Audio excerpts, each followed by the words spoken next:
Hello साथियों, मैं आपका स्वागत करता हूं आप सभी का आपका अपना परिवार वाईफाई गोपटेक में। और मैं आरएसी ट्रेड का क्लास लेकर आ रहे हैं। अगर आपने अभी तक पीछे का लेक्चर नहीं देखा है तो सबसे पहले आप प्लेलिस्ट पर जाइए और पीछे की क्लास को कवर कर लीजिए, जिससे कि आपका और हमारा बॉन्डिंग है जो कि समझने का तरीका जो है अच्छी तरह से बॉन्डिंग बन पाए और हम आगे की क्लास को अच्छी तरह से समझ सकें।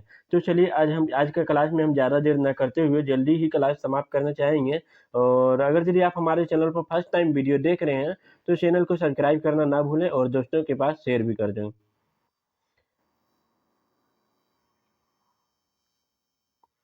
आज की क्लास जो है, आज कौन सा लेक्चर है? क्लास 7 लेक्चर है, 7 नंबर का लेक्चर है। अगर यदि आपने अभी तक पिछले 6 क्लास नहीं देखा है तो सबसे पहले आप लोग क्या करें, पीछे की क्लास जाकर देखें, ताकि ये जो है आप लोगों को अच्छी तरह से समझ में आ सके। ठीक है, तो चलिए अब हम ज़्यादा देर नहीं करेंगे। क्लास 7 में समझेंगे कि क्लास 7 में क्या क्या हम आप लोगों को बताने वाले हैं।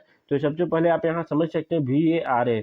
सबसे पहले आपको एक ही प्रश्न यही बन जाएगा कि VARS का फुल फॉर्म क्या है।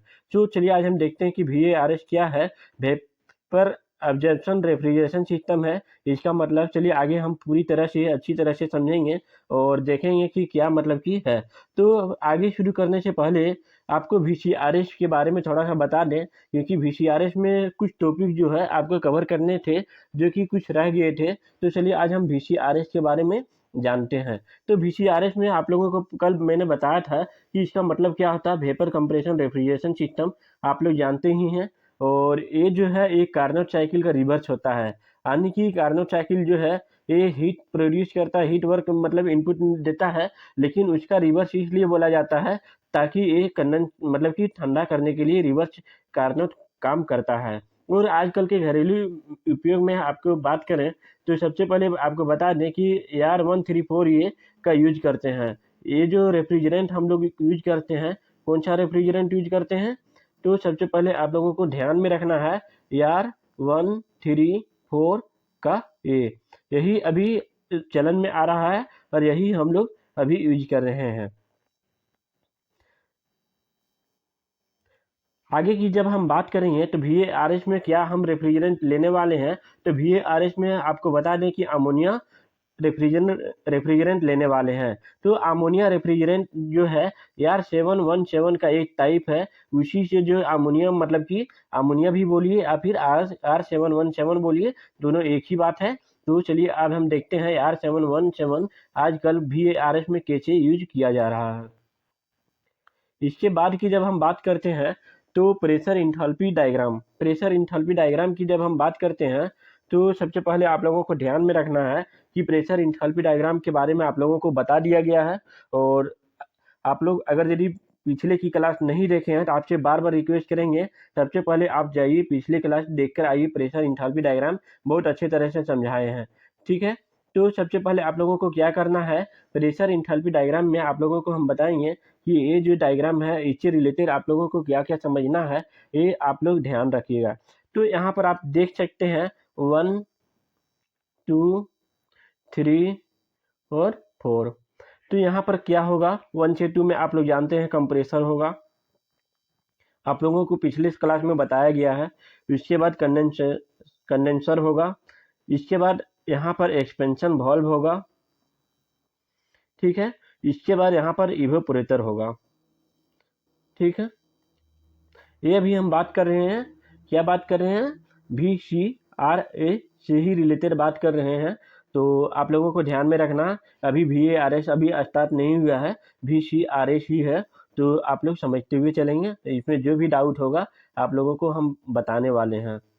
तो सबसे पहले ये जो है कंप्रेसर हो गया, कंडेंसर हो गया, इसके बाद एक्सपेंशन वाल्व हो गया, इसके बाद इवेपोरेटर हो गया। ठीक है, तो आगे की जब हम बात करते हैं तो इसमें आप क्या जानेंगे, यदि इवेपोरेटर प्रेशर घटेगा तो क्या होगा। इवेपोरेटर, ये इवेपोरेटर प्रेशर है। ठीक है, ये इवेपोरेटर प्रेशर है। अगर यदि इवेपोरेटर प्रेशर घटेगा, देखिए मान लीजिए और नीचे आएगा इवेपोरेटर प्रेशर, प्रेशर तो ये है, प्रेशर ऊपर जाएगा तो बढ़ेगा, नीचे आएगा तो घटेगा। तो इवोपोरेटर प्रेशर अगर यदि घटेगा, ए लाइन के मान लीजिए ए लाइन आएगा आ रहा है, ठीक है। तो आप लोग यहाँ देख सकते हैं ये क्या हो रहा है, कंप्रेसर बढ़ेगा। सिंपली बात है, कंप्रेसर बढ़ेगा। आप लोगों को कल हम बताए थे कि COP equal to refrigeration effect by work input. आप लोगों को कल बताए थे। इसमें से अगर यदि वर्क इनपुट बढ़ रहा, वर्क इनपुट क्या है, कंप्रेसर है, वर्क इनपुट अगर यदि बढ़ रहा है तो रेफ्रिजरेशन इफेक्ट कम हो रहा है। यहाँ इवोपोरेटर में रेफ्रिजरेशन इफेक्ट कम हो रहा है, तो सीओपी में डेफिनेटली क्या होगा, कम होगा। तो यहाँ पर आप लोगों को जानकारी तो मिल ही गया है कि क्या होने वाला है। तो यहाँ पर यदि इवोपोरेटर प्रेशर घटेगा तो क्या होगा, कंप्रेसर वर्क में क्या होगा, रेफ्रिजरेशन इफेक्ट में क्या होगा, ओवरऑल क्वेश्चन सीओपी अगर यदि मान लीजिए कि एक फर्क पड़ने वाला है तो क्या होने वाला है। तो सबसे पहले हम बात करते हैं कंप्रेसर वर्क की। तो कंप्रेसर वर्क आप यहाँ देख सकते हैं बढ़ेगा। रेफ्रिजरेशन इफेक्ट की बात करते हैं तो घटेगा। अगर यदि ओवरऑल हम बात करते हैं तो ओवरऑल में क्या होने वाला है, ये बढ़ भी सकता है और घट भी सकता है, ये डायग्राम के अनुसार देखना पड़ेगा। अभी हम फिलहाल कंप्रेसर वर्क की बात करें तो ये बढ़ेगा। ये क्यों ऐसा हो रहा है, सबसे पहले समझिए। इवोपोरेटर प्रेशर, ये इवोपोरेटर प्रेशर है, ठीक है। इवोपोरेटर प्रेशर अगर यदि घटेगा तो घटेगा, पानी की ओर नीचे आएगा, ठीक है। ये नीचे आएगा तो यहाँ देख सकते हैं रेफ्रिजरेशन इफेक्ट और कम हो रहा है, ठीक है। रेफ्रिजरेशन इफेक्ट कम जब होगा तो डेफिनेटली यहाँ पर देख सकते हैं कंप्रेसर तो बढ़ेगा। कंप्रेसर तो इतना तो जरूर बढ़ रहा है, इतना तो जरूर बढ़ रहा है, ठीक है। इतना अगर यदि कंप्रेसर बढ़ रहा है तो डेफिनेटली हम कह सकते हैं कि सीओपी जो है, सीओपी में आप नुकसान खाने वाले हैं। ये हो गया। अगर यदि सीओपी आपको बढ़ाना है तो सीओपी बढ़ाने के लिए आप लोगों को क्या करना था, ये वर्क यानी कि कंप्रेसर आपको घटाना था, ठीक है। तो कंप्रेसर घटाना था, यहाँ पर ये बात समझ में आ गया। तो चलिए अब हम आगे देखते हैं। यहाँ पर कंप्रेसर में एंट्रोपी कांस्टेंट होती है, इसीलिए आइसेंट्रोपिक प्रोसेस कहते हैं, ठीक है। और एंट्रोपी भी कांस्टेंट होती है। इसके बाद 2 से 3 नंबर में कंडेंसर होता है, प्रेशर भी कांस्टेंट होता है, ठीक है। तो आगे चलिए हम देखते हैं आगे की। जब हम बात करते हैं टेम्परेचर एंट्रोपी डायग्राम में, तो टेम्परेचर एंट्रोपी डायग्राम क्या है आप यहाँ पर समझने वाले हैं। तो सबसे पहले हम आपको बताएंगे, यहाँ पर देख सकते हैं कि ये जो कंप्रेसर में एंट्रोपी कांस्टेंट और एंट्रोपी कांस्टेंट कैसे होती है। आप यहाँ देख सकते हैं 1 से 2 में कोई भी कंप्रेसर में कोई भी प्रभाव पड़ रहा है, कोई भी प्रभाव नहीं पड़ रहा है। ए लाइन आपका क्या है, सॉरी, ए लाइन आपका टेम्परेचर है, ए लाइन क्या है आपका एंट्रोपी है, ठीक है। तो सबसे पहले आप लोगों को समझना चाहिए, ये जो है ये टेम्परेचर तो कांस्टेंट होगी, 100% टेम्परेचर क्या हो रहा है, सॉरी एंट्रोपी कांस्टेंट होगी, ठीक है। टेम्परेचर तो बढ़ रहा है लेकिन एंट्रोपी कांस्टेंट होगी, ठीक है। टेम्परेचर घटेगा, एंट्रोपी कांस्टेंट होगी। ये सब आप लोगों को ध्यान में रखना है। अगर यदि डायग्राम आपको समझ में नहीं आता है तो इससे इजी आप लोगों को कोई भी समझाने वाला नहीं है।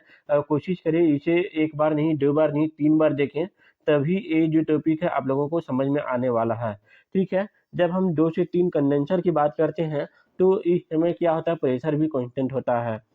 प्रेशर कांस्टेंट कैसे होता है, सबसे पहले आप लोगों को हम दिखाएंगे कि प्रेशर कांस्टेंट कैसे होता है। प्रेशर यहाँ पर आप देख सकते हैं, प्रेशर ये है, प्रेशर ये है। 2 से 3 का जो प्रेशर जाता है तो यहाँ पर आप डेफिनेटली समझ सकते हैं कि ये जो डेफिनेटली आप यहाँ समझ सकते हैं कि ये क्या हो रहा है, प्रेशर कांस्टेंट हो रहा है। यहाँ तक आप लोगों को समझ में आ गया। तो चलिए अब हम आगे की ओर बढ़ते हैं।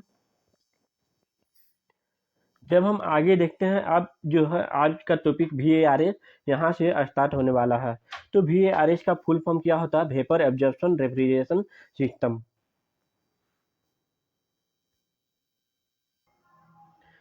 इसके आगे हम बेसिक की चीज़ों को पहले समझेंगे VARS के बारे में। तो चलिए सबसे पहले बात ये है कि 1858 में केले नामक वैज्ञानिक VARS की खोज की थी। किसने खोज की थी, VARS की खोज केले नामक वैज्ञानिक ने, ठीक है। आप लोगों को ये ध्यान में रखना और कब खोज की थी, क्वेश्चन यहीं से बनेंगे। और इसी तरह वन लाइनर की तरह आप लोगों को याद रखना है, घुमा फिरा के आप लोगों को क्वेश्चन इसी तरह पूछे जाएंगे। ठीक है, इसमें मैकेनिकल एनर्जी का यूज नहीं होता है, यानी कि कंप्रेसर का भी यूज नहीं करेंगे। जब मैकेनिकल एनर्जी का यूज नहीं होता है तो कंप्रेसर का भी यूज नहीं करेंगे, क्योंकि मैकेनिकल एनर्जी का ही एक टाइप, जो हम लोग VCRS में जब काम कर रहे थे तो मेन फंडा तो कंप्रेसर का ही था। कंप्रेसर ही देख रहे थे, बार बार कंप्रेसर को ही माप रहे थे, देख रहे थे कि कंप्रेसर मतलब कि कितना बढ़ रहा है कितना घट रहा है। ठीक है, इसमें अगर यदि मैकेनिकल एनर्जी का यूज जब नहीं होगा तो सिंपल सी बात है कंप्रेसर का भी यूज नहीं करेंगे। ये सब VARS की सिंपल फंडा है। चलिए अब आगे देखते हैं। इस इसमें हीट एनर्जी का यूज करते हैं, यानी कि अगर यदि हीट एनर्जी यूज करते हैं तो हीट एनर्जी मतलब जनरेटर, हीट एनर्जी मतलब पंप, हीट एनर्जी मतलब हीट एक्सचेंजर, यही सब हम यूज कर सकते हैं। ये आप लोगों को ध्यान में रखना है और बेसिक बेसिक चीज़ों को ध्यान में रखना है। जब इसके बारे में हम आपको डायग्राम में बताएंगे तो बहुत अच्छी तरह से आप लोगों को समझ में आएगा। ठीक है, तो अब हम आगे की जब बात करते हैं, इसमें रेफ्रिजरेंट में वहाँ पर क्या यूज कर रहे थे आप लोग को आज ही मैंने बताया है। वहाँ पर VCRS में वहाँ पर क्या यूज कर रहे थे यार, 134 का ये आज ही आप लोगों को बताए हैं, पिछले कल के लेक्चर में नहीं बताए थे। तो आप लोगों को समझ में आ गया कि VCRS में क्या यूज होता है, R134A। ठीक है, लेकिन इसमें रेफ्रिजरेंट में अमोनिया का यूज करते हैं। अमोनिया का यूज का मतलब R717 का यूज करेंगे। ठीक है, इसी का एक टाइप है, अमोनिया का ही एक टाइप है R717। इतना आप लोगों को याद रखना है। इसके बाद इसका जो अब्जॉर्बेंट जो है, इसका अब्जॉर्बेंट क्या रहेगा, वाटर रहेगा। अभी हम सब डायग्राम के माध्यम से देखेंगे क्या क्या है, लेकिन ये सब बेसिक चीज़ें पहले आप लोगों को समझना है। और ये सब जो 1 बाय 1 लाइन है आप लोगों को पूरी तरह से याद होना चाहिए, एकदम मुंह जबानी याद होना चाहिए। ठीक है, जब हम आगे की ओर जब बात करते हैं,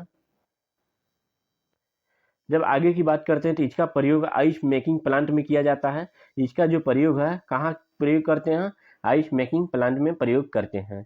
और जब हम इसके बारे में और जब जानते हैं, इसका इंस्टॉलेशन का जो कॉस्ट है ये लगभग बहुत वेरी है रहता है। और वो जो जो लोग यूज करते हैं तो उन लोग के लिए रनिंग कॉस्ट जो है, रनिंग कॉस्ट के बारे में आप लोगों को बता देना चाहते हैं। रनिंग कॉस्ट बहुत लो होता है, यानी कि मशीन जो चल रही है, चलने के बाद जो मतलब ये जो मतलब सिस्टम को जब हम यूज करते हैं, एक बार मतलब इंस्टॉल करने के बाद इसका रनिंग कॉस्ट जो है, इसको चलाने में बहुत कम लागत खर्च होता है।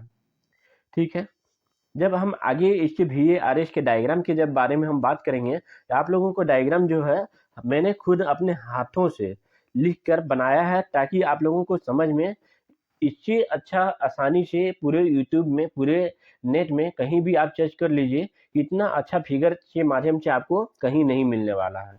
तो सबसे पहले हम आपको बताएंगे ये जो इसका रेफ्रिजरेंट क्या है। तो आपको इसमें बेसिक की बात आपको बतेबे किए कि इसका रेफ्रिजरेंट के जो है हम लोग क्या यूज करने वाले हैं। तो आप लोगों को अभी से थोड़ा सा मालूम तो चल ही गया होगा कि अमोनिया R717 का यूज करेंगे। इसमें ऑब्जर्वर यहाँ पर लगा हुआ रहता है। सबसे पहले आप लोग ध्यान देंगे कि किस किस तरह पर हम मतलब कहाँ कहाँ कैसे कैसे यूज करते हैं। ऑब्जर्वर यहाँ लगा हुआ रहता है और पंप यहाँ लगा हुआ रहता है। ठीक है, जनरेटर यहाँ पर लगा हुआ रहता है। उसके बाद कंडेंसर यहाँ पर लगा हुआ रहता है। एक्सपेंशन वाल्व यहाँ पर लगा हुआ रहता है। ये क्या है, एक्सपेंशन वाल्व है। ठीक है, उसके बाद इवेपोरेटर हमेशा नीचे की ओर जो लगा हुआ था, ये फिगर में भी आप यहाँ देख सकते हैं। इवेपोरेटर नीचे की ओर लगा हुआ रहता है, कंडेंसर ऊपर की ओर लगा हुआ रहता है। ठीक है यार, 717 का एक खास बात क्या है, ये हमेशा लिक्विड के फॉर्म में रेफ्रिजरेंट का यूज करते हैं। ये जो है ये क्या है, लिक्विड के फॉर्म में हम यूज करते हैं। ये जो यहाँ रेफ्रिजरेंट के माध्यम से जब यूज करेंगे तो कैसे यूज करेंगे, लिक्विड के फॉर्म में। अभी हम आपको बताएंगे कि यहाँ पर जब पानी इसके साथ मतलब अमोनिया के साथ पानी जब मिल जाती है तो क्या होता है। ठीक है, तो सबसे पहले आप लोगों को ये समझना है कि जब इवोपरेटर से अमोनिया ये R717 को रेफ्रिजरेंट को जब मतलब कि प्रवाहित किया जाता है तो ऊपर में ए लाइन के ऊपर अमोनिया है और नीचे ऑब्जर्वर में नीचे पानी रहता है। इसी तरह जनरेटर में भी नीचे यहाँ पानी है और ऊपर अमोनिया है, यहाँ पर आपको दर्शाया भी गया है। ठीक है, उसके बाद जो है कि ये नीचे पानी है, ध्यान रखना है। यहाँ पर पंप लगा हुआ है, ये भी आप लोगों को ध्यान में रखना है। तो जब हम अमोनिया रेफ्रिजरेंट को प्रवाहित करते हैं ऑब्जर्वर में, तो यहाँ पर क्या होता है कि ये ऑब्जर्वर में जो पानी है ये ऑब्जर्व कर लेता है अमोनिया को। जब अमोनिया को ऑब्जर्व कर लेता है तो आगे क्या होता है, अमोनिया के साथ में जल का भी मिश्रण बन जाता है। अमोनिया के साथ में जल का भी मिश्रण यहाँ पर बन जाता है, यहाँ आप देख सकते हैं। इसके बाद ये क्या होता है, जब पंप में पहुँचता है तो पंप में पहुँचने के बाद ये क्या करता है, हीट जनरेट करता है। यहाँ पर जब हीट जनरेट करता है तो उसके बाद यहाँ पर क्या होता है कि यहाँ ये पानी पर जाता है, फिर पानी और अमोनिया अलग अलग हो जाते हैं और ये जो है ये पानी पे नहीं, ये अमोनिया से प्रवाहित होकर ये फिर से रेफ्रिजरेंट अमोनिया प्रवाहित होने लगती है। फिर वे साइकिल इसी प्रकार हमेशा चलती रहती है। आप लोगों को यहाँ से हमने बताया एक क्या है, इवोपरेटर से, लेकिन एक जो है कंडेंसर से फिर इसी तरह एक्सपेंशन वाल्व में आएगा। एक्सपेंशन वाल्व में भी अमोनिया ही रेफ्रिजरेंट यूज होगा। यहाँ से फिर क्या होगा, इवोपरेटर में यूज होगा। यहाँ से फिर क्या होगा, ऑब्जर्वर में यूज होगा। यहाँ से फिर क्या होगा, पंप में होगा। पंप में आने के बाद यहाँ पर क्या होता है, ये जो अमोनिया प्लस जल है ये क्या होता है, हीट हो जाता है। पानी ये हीट हो जाता है, यानी पानी नहीं, ये रेफ्रिजरेंट ही है। ये रेफ्रिजरेंट हीट हो जाता है और ये हीट होने के बाद जनरेटर में जब जाता है तो यहाँ पर आप देख सकते हैं पानी ये जो है सोख लेता है यहाँ पर। तो ये क्या होता है, यही इसी प्रकार की ये साइकिल चलते रहता है। पहला पॉइंट ये हो गया। इसमें से भी आप लोगों को ध्यान में क्या रखना है, जब हम जनरेटर को यूज करेंगे तो जनरेटर को हम किसके बीच में यूज करते हैं, तो आप लोगों को ध्यान में रखना है कंडेंसर और पंप के बीच में यूज करते हैं। क्वेश्चन इसी तरह पूछेगा। जब हम पंप को यूज करते हैं तो पंप किसके बीच में यूज होता है, जनरेटर और ऑब्जर्वर के बीच में यूज होता है। तो जब ऑब्जर्वर को हम यूज करेंगे तो ऑब्जर्वर को किसके बीच में यूज होता है, इवोपरेटर और पंप के बीच में यूज होता है। इसी प्रकार जब हम इवोपरेटर को यूज करेंगे तो एक्सपेंशन वाल्व और ऑब्जर्वर के यूज में बीच में होता है। और जब यहाँ पर एक चीज आप लोग ध्यान रखेंगे, जब हम पूछ दें कि ऑब्जर्वर जो है किसके में बीच मतलब किसके बीच में यूज होता है, अगर यदि पंप ऑप्शन में ना हो, पंप ऑप्शन में ना हो, यहाँ पर आपको हीट एक्सचेंजर भी मिलेगा। आप लोगों को अभी बेसिक में बताया था कि पंप की जगह में हीट एक्सचेंजर का भी इस्तेमाल कर सकते हैं। और हीट एक्सचेंजर के साथ साथ एक चीज और आप लोगों को बताया था क्या, कि जनरेटर भी यूज कर सकते हैं। तो जनरेटर और पंप यहाँ दोनों लगा हुआ है, लेकिन ये पंप और हीट एक्सचेंजर में से कोई एक यूज कर सकते हैं, या फिर अलग से आप हीट एक्सचेंजर यहाँ लगाना चाहें तो आप यहाँ हीट एक्सचेंजर भी लगा सकते हैं। ठीक है, हीट एक्सचेंजर भी यहाँ पर आप लगा सकते हैं। ये जो बेसिक फंडा है पूरे यूट्यूब में आपको इतना अच्छा तरह से नहीं मिलने वाला है, जो कि इसके बीच में अगर यदि आपको कुछ भी समझ में ना आया हो तो आप लोग क्या करें, फिर से एक बार लेक्चर को ये दोबारा देखें। दोबारा देखने के बाद भी ना समझ में आए तो कमेंट करें, ताकि हम नेक्स्ट वीडियो में ये वाला जो है टॉपिक ये पूरी विस्तार से आप लोगों को फिर से हम समझा सकें। ठीक है, चलिए अब हम नेक्स्ट में देखते हैं क्या है। नेक्स्ट की जब हम बात करते हैं lithium bromide vapour observation system, ये भी मतलब कि ये कुछ खास नहीं है। तो सबसे पहले इसमें क्या है, ये दो चीज आप लोगों को ध्यान में रखना है, रेफ्रिजरेंट को ध्यान में रखना है और ऑब्जर्वर को ध्यान में रखना है। इस रेफ्रिजरेंट इसमें कौन सा यूज होगा, ऑब्जर्वर इसमें कौन सा यूज होगा। ठीक है, वहां पर ऑब्जर्वर देख लिए कि वहां पर ऑब्जर्वर में क्या यूज हो रहा था, पानी का यूज हो रहा था। किसमें, VARC में, VARS में क्या यूज हो रहा था, ऑब्जर्वर पानी का यूज हो रहा था। जबकि लिथियम ब्रोमाइड की हम बात करें तो लिथियम ब्रोमाइड में आप यहाँ देख सकते हैं, आप लोगों को हम यहाँ बढ़िया से फिगर में बनाए हैं, और यहाँ देख सकते हैं रेफ्रिजरेंट में पानी यूज करते हैं और ऑब्जर्वर में लिथियम ब्रोमाइड का यूज करते हैं। ठीक है, ये बेसिक सिंपल सा बेसिक का फंडा है, ये आप लोग समझ गए होंगे। उसके बाद की जो बात है तो चलिए अब हम आगे की ओर देखते हैं। जब हम आगे की ओर देखेंगे तो यूनिट ऑफ रेफ्रिजरेशन, आज के डेट में यूनिट ऑफ रेफ्रिजरेशन बहुत ही महत्वपूर्ण रह गया है कि इसका इकाई क्या है, रेफ्रिजरेशन की इकाई क्या है। ये बार बार एग्जाम में कभी कभार क्या लगभग पूछ ही लेता है। ठीक है, तो पहला पॉइंट की हम जब बात करते हैं तो रेफ्रिजरेशन की इकाइयाँ गर्मी को हटाने की दर को मापती है। यहाँ कुछ सामान्य इकाइयाँ हैं। तो सामान्य इकाइयों की जब हम बात करते हैं तो सामान्य इकाइयों में सबसे पहला बात ये है कि ton of refrigeration. Ton of refrigeration क्या है? यह रेफ्रिजरेशन का सबसे आम इकाई है। एक ton of refrigeration 12,000 BTU। BTU का मतलब क्या है? British thermal unit. ये आप लोग ध्यान में रखेंगे। ब्रिटिश थर्मल यूनिट पर घंटा 3500 वाट के बराबर होता है। ये क्या है? ये आप लोग ध्यान में रखेंगे। 12,000 BTU बराबर कितना है? BTU पर घंटा कितना है? 1 घंटा में। ठीक है, 1 घंटा कितना? 3500 वाट के बराबर है।